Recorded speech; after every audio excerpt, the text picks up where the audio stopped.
and unfortunately my GoPro is fogging, but this was bound to happen. Who comes and picks bikes during rains? Me.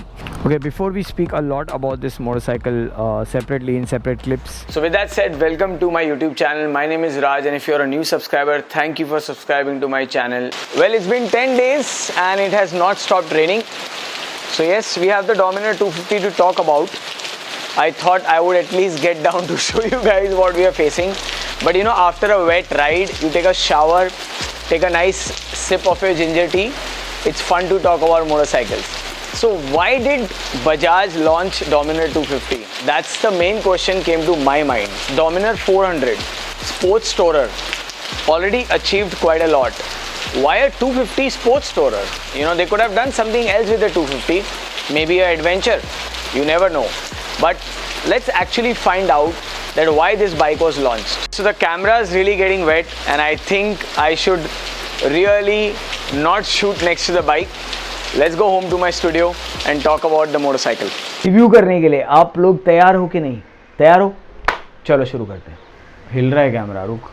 Okay, let's talk about the Dominar 250, the sports tourer. Yes, it comes in the sports tourer category, and the reason it comes is because of the ergonomics. Yes, it is actually exactly looking like the Dominar 400 if you see. In fact, you will not feel first that it's a 400 or a 250. Only when you ride it, you will experience that this is a 250cc bike. So the reason this bike was introduced, according to me and according to the survey done, is that it's for the newbies. Yes, people who want to get into sports touring, people who want a motorcycle with not the same power of Dominar 400 or any higher cubic capacity motorcycles. If there's an 18-year-old boy or a girl who's just got his driving license and wants to ride a motorcycle and goes to his father and says, I want a Dominar 400 or I want a higher cubic capacity motorcycle, the father will be like, no, you gotta wait for a while. First you buy something around 150cc, 200cc, 250cc, and then we'll think about the 400cc. So according to the study, 250cc is now a bit of an upgrade over 200cc, which is the NS. So when Dominar 400 was launched in 2017, we were already impressed with the design. There were different colors available. Now they also have this new green. However, Dominar 250 will not get a green. They will get a specific red. Some call it Italian red, some call it German red, whatever you like to call it. The red is beautiful. Talking about the design flow, I really like the entire shape. I'll take you back to the clip where Raj is riding the motorcycle in the rains and give you a little bit of brief. Let me tell you all, the sitting position is very comfortable. When you sit on it, you see the huge size of the tank, which looks really nice. The shape of this bike is definitely really nice. They have the KTM side indicator setup, which is here. I really like that the entire shock assembly is, the front forks basically are completely brushed aluminum look, which looks really nice. If you see it from far, it looks beefy and good. This is definitely a DTSI. The engine is derived from the KTM series. Tires are slimmer, but they didn't compromise on the grips. The rear part is very much like the KTM derived, as you can see with their turn signal indicators. Sari guard mandatory as per government norms. Oops. Okay. So around 5:15, it's a bit bright, though it's raining, but you see these? You see these nice glow signs popping up? Okay, that's the best part. So Bajaj, good job at that. Bar and weights come with it. Mirror look, the dash feel looks really nice. The bike looks like it'll have an aggressive stance, but actually it doesn't. It's quite upright. Like my arms are really comfortable right now. Brakes are great, even during rains. The brakes are great. The maneuverability is good. Oh, quite flickable, giving the KTM feel. Because I love that feature about KTM and Bajaj. Very flickable bikes. Does not feel heavy. A lot of people say it's heavy, but obviously compared to other 250cc's, this is heavier. But that's one thing about Bajaj. I don't know if you know a bit of history. Even my Eliminator which I had, even my Bajaj 180 Pulsar which I had, was heavier. And I think Bajaj always made heavier bikes, you know, even in past. I'm not talking about the 100cc ones, you know, any of the 180 Pulsar, or you know, even your NS 200. So don't expect that torque feel to come out of it. Having a typical Bajaj mindset of mine, because this engine is KTM derived, so it's pretty quick for shifting gears. So remember that. So in city, and that's why I think the clutch has become lighter, so that you can keep shifting, no worries, you won't have any forearm pain or anything as such.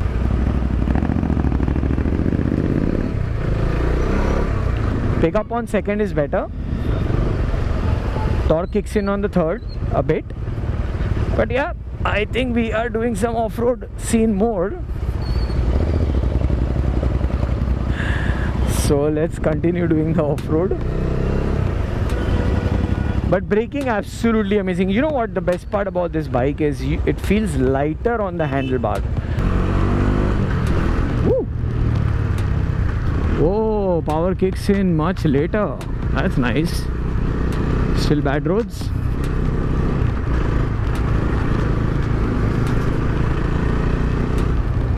So because this is a new bike, and as you can see it's on temporary number, so I cannot go beyond a certain speed.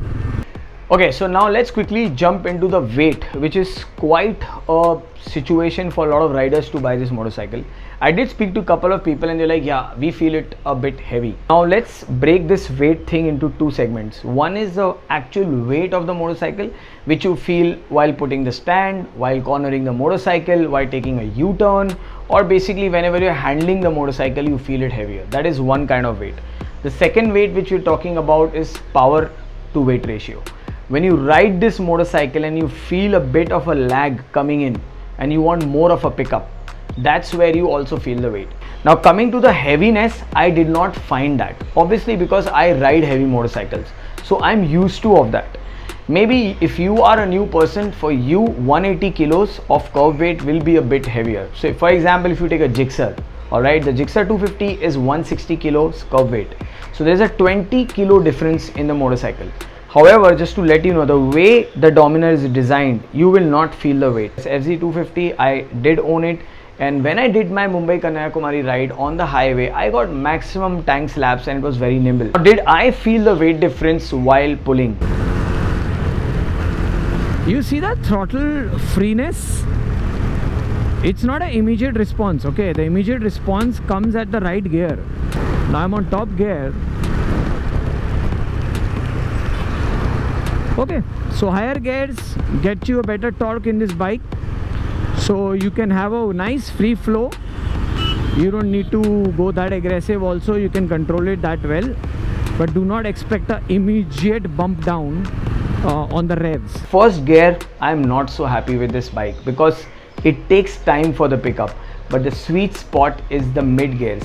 There is a bit of sensation below the seat which you feel on this motorcycle initial gears, and you feel that'll tend to grow, but as soon as you're on the third gear, it just vanishes. So that means the power comes in, the torque also gets much better on the third gear and higher gears.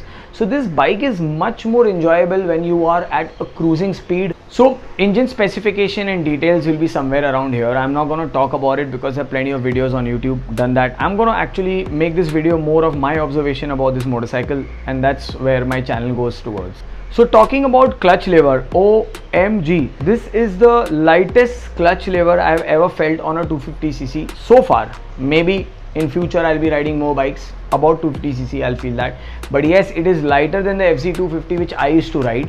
I don't know about the 2019 or the 2020 because I don't have the details about it, but the clutch is extremely light, and clutch being light means good abuse in city. The Dominar 400 comes with alloys but does have a bit of metal chrome coming in it.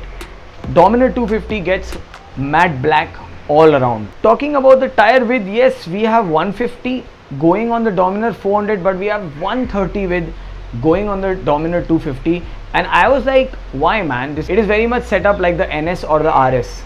However, when I was riding in wet conditions, it did perform well and I got a surprise. If you are around 5'6" above, this bike is fine for you. If you're lower than that, you might be tiptoeing, but it's still manageable. So as you know, the engine is derived from the KTM Duke 250. The compression ratio, however, has been changed, keeping in mind that this is a sports cruiser, not a naked bike. So once again, letting you guys know, this was more of a observation video, and I was always curious to know why Bajaj launched their 250 Dominar when they have a successful 400 sports cruiser. So well, I hope you guys like this video, and if you did, you know what to do. Press the thumbs up button, subscribe to my channel. Plenty of more videos coming, plenty of more bike reviews coming, proper bike reviews if rains give us some good opportunity. So stay tuned, there are 2 more bikes coming up next week. Raj from Rad Moto.